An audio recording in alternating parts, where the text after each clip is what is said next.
Tēnā koutou katoa. Welcome, everyone. Kids, mums, dads, teachers, educators, and health professionals. We've all been on this journey together, working hard to protect our kids online. Social media harm is one of our generation's biggest challenges and a crisis of our time.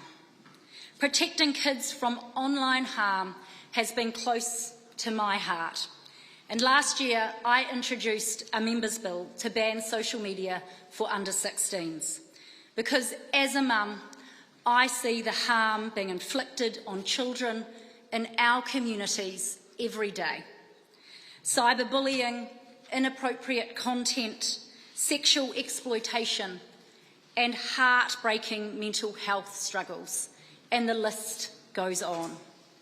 The impact for children is real, and I hear from families every week who are grappling with horrific social media stories and are desperate for help.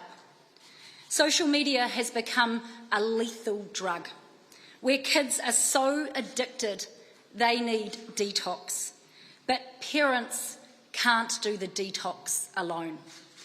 We know parents are doing their absolute best, but they are fighting a losing battle against algorithms designed to addict, content designed to harm, and big tech companies designed to profit.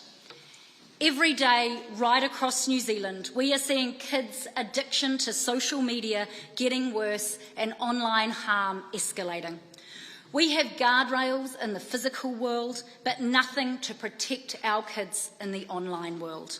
As social media becomes more harmful, it's time to take online safety more seriously. We cannot continue to allow children to be exploited by big tech companies. Doing nothing is no longer an option. And I'm really proud that our Prime Minister and our Education Minister have progressed my work to protect children online. Today marks an important moment for New Zealand and the future of our children and families. And it is now my absolute pleasure to hand over to our Prime Minister, Christopher Luxon, and our Education Minister, Erica Stanford.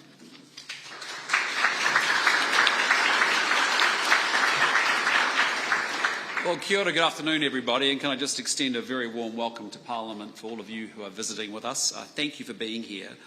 Can I just acknowledge our great Education Minister, Erica Stanford. Can I also acknowledge Catherine Wedd and say, Catherine, thank you for your members' bill. It was such a big catalyst for this piece of work and such an important piece of work. Can I also acknowledge Carl Bates and all of the work actually of the members of the Select Committee for Education and Workforce Select Committee who did some great work on this. There's some friends of this cause, the incredible team from B416 who had advocated so strongly in this area. To all the principals and the students that are with us today, thank you for coming along and thank you for caring about this topic as well. And just to every parent and to every advocate who's pushed for action to keep our children safer online, thank you for being here too. Look, today our government is taking action to get children under the age of 16 off social media. And I want to be clear from the outset that what is at the heart of this decision. It's not about technology, it's actually about our children. And this is something that I've cared about for a long time, since well before I came into politics actually. And as a dad and now as Prime Minister, it is something I feel very, very strongly about. Because I hear it everywhere I go. I think of the mum I recently met who lies awake at night because her daughter is being bullied online and is self-harming, unable to live up to the images that she is bombarded with every single day. I think of a couple of dads that I've met who worry about who their kids are talking to and what they're actually being shown. And I think of the mums and dads right across this country who feel powerless, who feel like they simply cannot compete with an algorithm that has been designed to keep their children scrolling. And they're not imagining it. 1 in 3 of our teenagers now spends 5 hours or more a day on social media. And when you ask the young people themselves, nearly 40% say they wish social media had never been invented. Just let that sink in. Our own kids are telling us this thing is doing them harm. Now let me be clear about what this is also not. This is not about wrapping our kids up in cotton wool. I've always believed our children need to take risks, they need to test boundaries, they need to make mistakes, they need to feel the consequences, because that's how they grow into being resilient adults. But this is quite different. We would never knowingly let our children wander into places in the real world we know to be unsafe. We put boundaries around cars, around alcohol, around gambling, because we know children aren't yet equipped for them. And yet online we've left them almost completely unprotected. We have, as I've said so many times, overprotected our children in the real world and underprotected them online in the virtual world. And we can no longer sit back and just wait for the big tech companies to fix this on their own. They've had years to act, and they haven't. So this government is going to stand alongside parents and act. Parents play an absolutely vital role, but they shouldn't have to carry this responsibility alone. Creating healthier digital childhoods requires action from all of us, parents, government, schools, technology companies and communities alike. And this shouldn't be political because it's an issue that affects all of our children, regardless of who their parents vote for. It is time New Zealand acknowledged that for all the good social media provides us, it is not always a safe place for our young people to be, and together we can and we need to do something about it. Now I know there's going to be people who say this is just way too hard, that it can't be done. And we heard exactly the same thing when we banned phones in schools. And look what happened. Playgrounds are louder, kids are more present and more focused, there's a lot less cyberbullying going on, and yes, windows are getting broken by balls at lunchtime again, just the way that they should be. And if we can do that, surely we can do this. And I won't pretend that it will be simple or that it will be perfect. We won't get every single child off social media. Some will always find ways around it. But frankly, it's just way too important not to at least try. But it will make a big difference for many, and it will shift what we accept as normal. And it will help protect the generations of children who come after. Because our kids don't get a second shot at a childhood, and for me, that makes this worth the fight. And with that, I'll hand over to Erica to take us through some of the detail of the proposal. Thanks everybody. Thanks again for being here.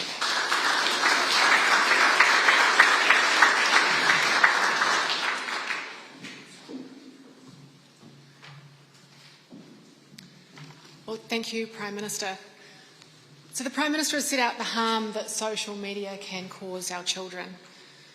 Parents around New Zealand are deeply worried about the effects of these platforms and the effects that they're having on their children.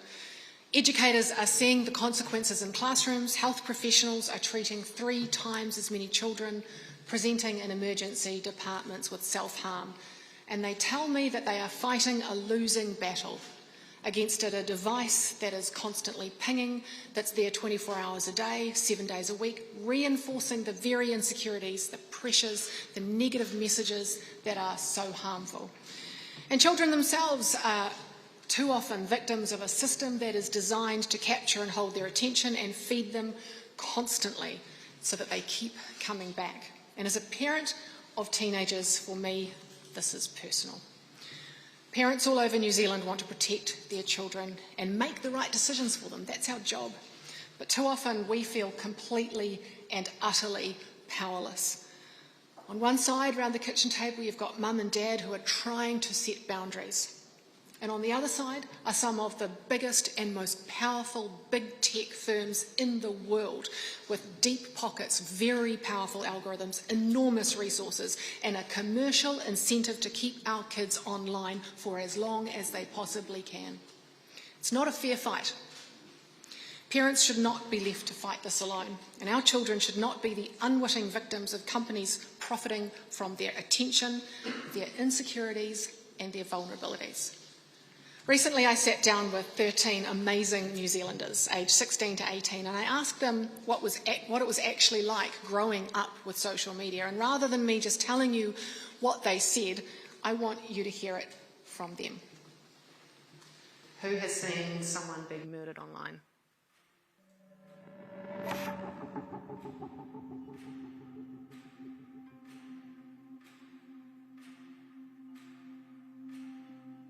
Probably the Charlie Kirk murder, yeah. It was a girl on a train and she was just bleeding out and no one was helping her. I saw that one. Yeah, I've seen that as well, yeah.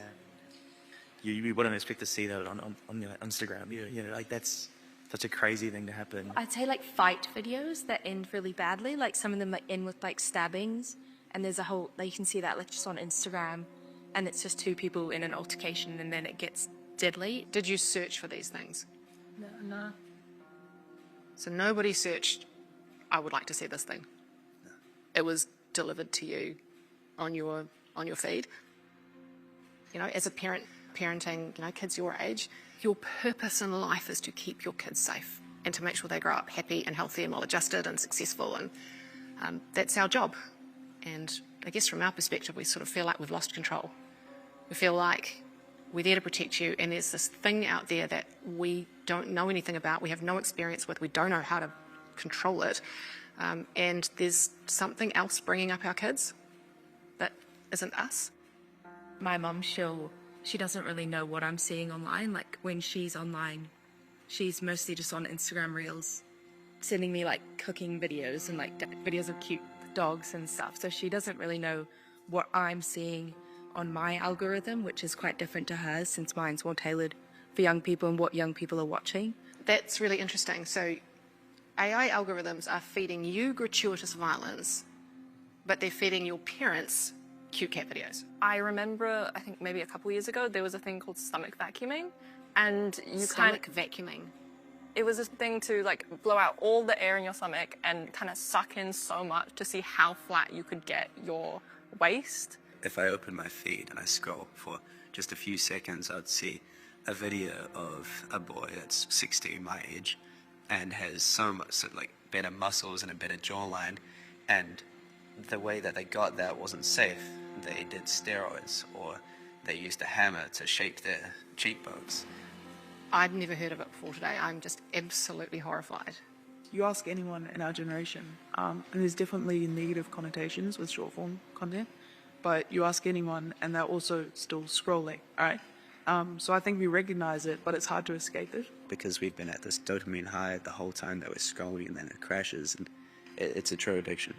It just becomes a part of your everyday life, and it's really hard to escape because you can quite literally do it anywhere. And it doesn't cost money, like you're not paying for cigarettes that cost heaps of money, it's just available. It's a free, that's a really interesting point. It's an addiction that is free. You've got a little 9-year-old sister, 9-year-old brother, they're asking for social media. It's your decision today. What would you say? No. Yeah, no. No. No. Yes. Interesting.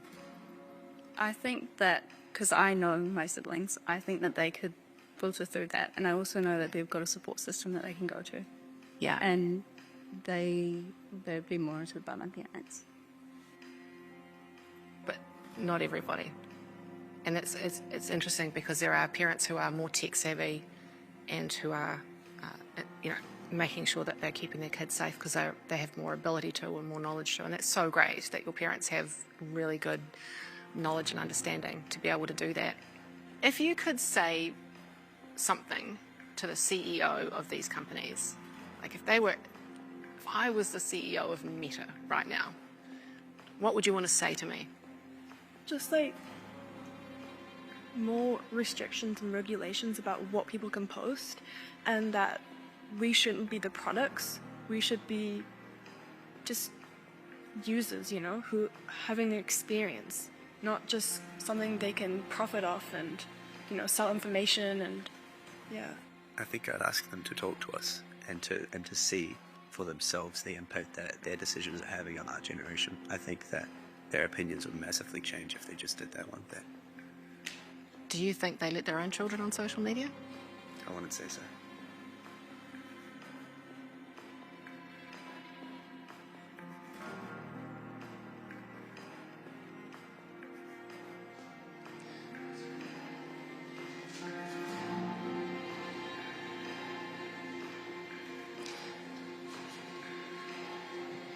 Those young people explain so much better than any politician why parents are so worried. And our educators are seeing the consequences every day. Children arriving at school tired because they've been online late at night, distraction and difficulty concentrating, online bullying, social conflict following children through the school gate into the classroom, young people feeling enormous pressure to be constantly connected, constantly comparing themselves to others, constantly checking what they might be missing. And the young people you've just heard from talked about algorithms that know how to keep them scrolling. They talked about harmful content, unrealistic standards, constant notifications and the fears of being left out.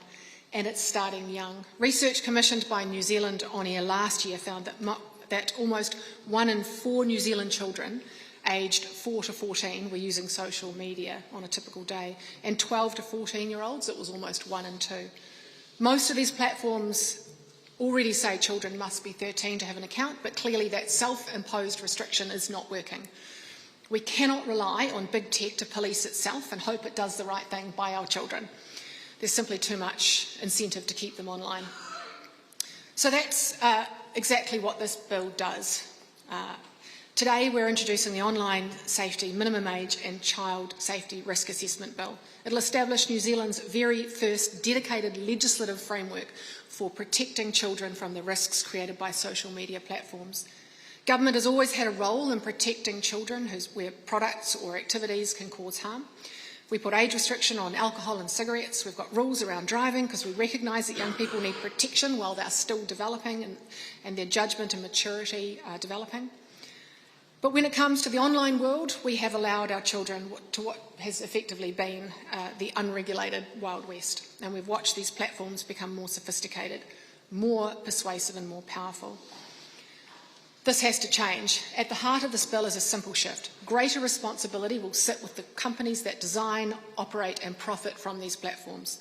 First, social media platforms will be required to take reasonable steps to prevent children under 16 from holding accounts. And I want to be absolutely clear where that responsibility sits. The legal obligation sits with big tech. We're not going to turn parents into the internet police. We're not going to criminalise children. We are absolutely not asking New Zealanders to hand over a government ID every time they want to use social media. Platforms have access to increasingly sophisticated technology that can help them determine whether somebody is likely to be over or under 16. And for many adults, age assurance should be seamless because of their existing accounts, history and patterns of use that already strongly indicate that they are adults. For those closer to the age threshold, platforms will need to use appropriate age assurance methods. That does not mean asking every young person to hand over an ID. Around the world, companies are already using things like facial age estimation, information linked to an email address or a mobile account, and privacy-preserving technology that can simply confirm whether someone is over the age required without revealing who they are. There is a growing range of technology available to do this, and it is up to the platforms to use it effectively. But the obligation is theirs, and I want to be clear about something else. We are not banning VPNs, nor do we need to. This is about putting the legal requirement on enormously sophisticated companies to take reasonable steps to keep under 16s off their platform. Second, the bill goes much further than simply setting an age limit, because 16 is not a magic number. We cannot wrap young people in cotton wool, nor should we try, as the Prime Minister said. Technology does bring enormous benefits, but social media can connect people, it builds communities, it helps young people learn and expose them to ideas and opportunities. But our job is to help young people develop the knowledge and judgment as they use technology in a safe and healthy way. That's why the curriculum that we've introduced will also teach children the skills they need to navigate the online world. But education is not enough alone if the products themselves are designed in a way to exploit young people's vulnerabilities. So under this bill, the platforms will be required to regularly assess the risks that their products create for children and to demonstrate what they are doing to reduce those risks. That means looking not only at harmful content, but how the platforms themselves are being designed. Their algorithms, their recommendation systems, their endless feeds, their notifications, their profile and advertising, and the features that are deliberately designed to keep people coming back over and over again, because we should not expect a 14-year-old to outsmart an algorithm that has been designed by some of the smartest engineers on the planet to hold their attention, to influence what they see and to shape how they think and feel. That is an absurd standard to place on a child. The responsibility has to sit with the people who designed the product, and that is big tech. If you design a product that children use, you have a responsibility to understand the risks and products that product creates for them and take reasonable steps to make it safer. We expect safety to be designed into products that we use in the physical world. There's no good reason why we should expect any less in the digital world. Third, this framework will enable us to respond as technology changes, including to the emerging technologies like AI, companion platforms. Technology moves quickly, and our protections for children need to move with it. And fourth, an independent online safety regulator with the Department of Internal Affairs will oversee the regime, monitor compliance and enforce the law. Companies that fail to meet their obligations will face significant penalties. And New Zealand is not doing this alone. Governments around the world are grappling with exactly the same challenge. Australia has led the way with its under-16 regulations, and we've been watching them implement closely and learning from their experiences. And lastly, this is a generational shift. We are the first generation of parents raising children in a fully digital world. There is no rule book for this, but we know enough to act. For too long we've accepted that children joining social media younger and younger is just inevitable. I don't accept that. We don't accept that. This bill gives children a few more years to grow up, to build confidence in who they are, to learn, to play, to form real relationships, and to be kids before they enter this world. And it gives parents something they've been asking for: backup. Because they shouldn't have to take on some of the biggest technology companies in the world alone. Childhood is short, and there'll be plenty of time for social media. So when the parent says, not yet, this bill says, we've got your back.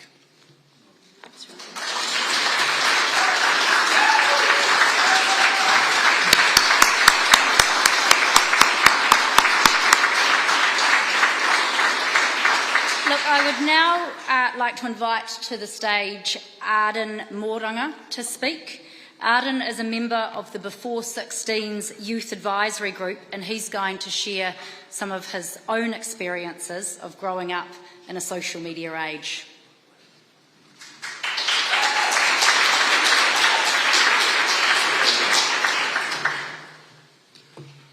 Kia ora tātou katoa.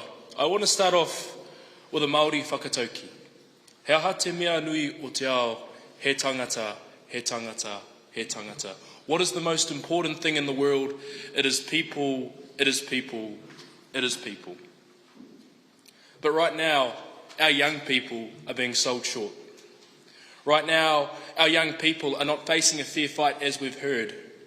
A 14-year-old from Whangarei, a 12-year-old from Auckland, an 8-year-old from Dunedin, a 15-year-old from Christchurch, up against big tech companies whose commercial model, whose business model relies on your son, your daughter, your brother, your sister, your niece, your nephew, the young person in your life, scrolling, being addicted to an algorithm, being constantly engaged with a feed that is feeding them harmful content online. And it's so encouraging to see that we have leaders who understand that harm, who can see what's happening to our young people and who are taking action. Right? We know that there's a connection between social media use and body dysphoria.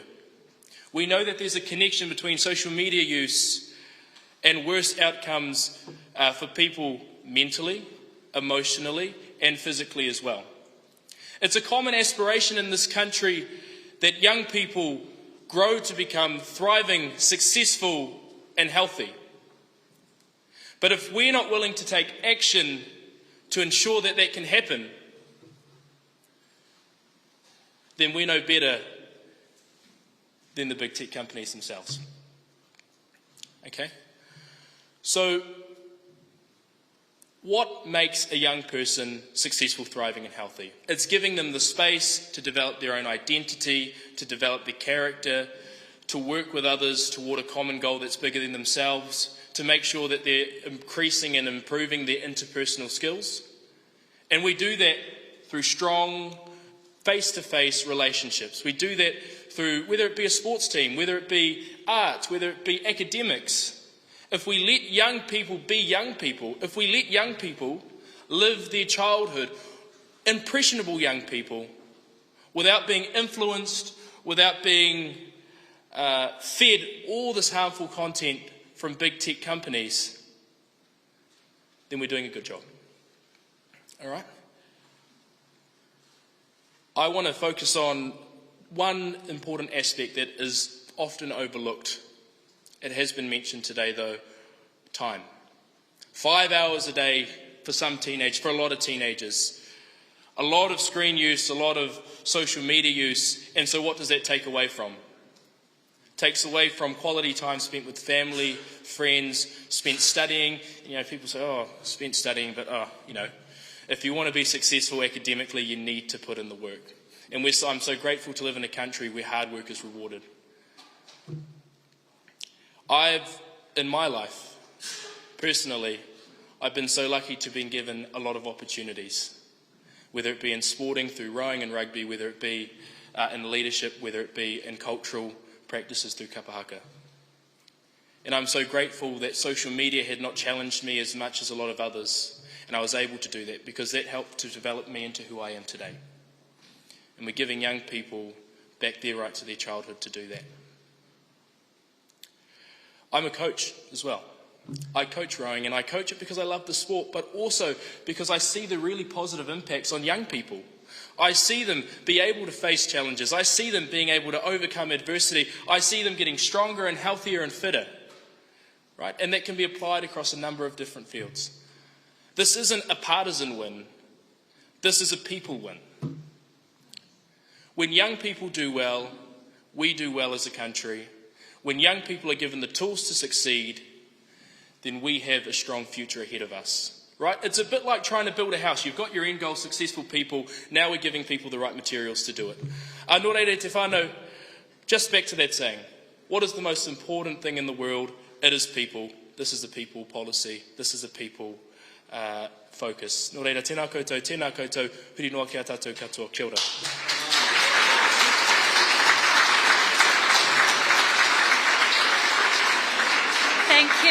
Thank you, Arden, for those very powerful words. Look, that brings us to the end of our formalities. We will now have some time to mix and mingle, and then for the media, we will have a stand-up outside after that. But look, thank you, everyone, for being here in our journey to protect kids online. We've listened, we've taken your feedback on board, and you can see we are acting here today as we move to protect a generation of our children. Thank you.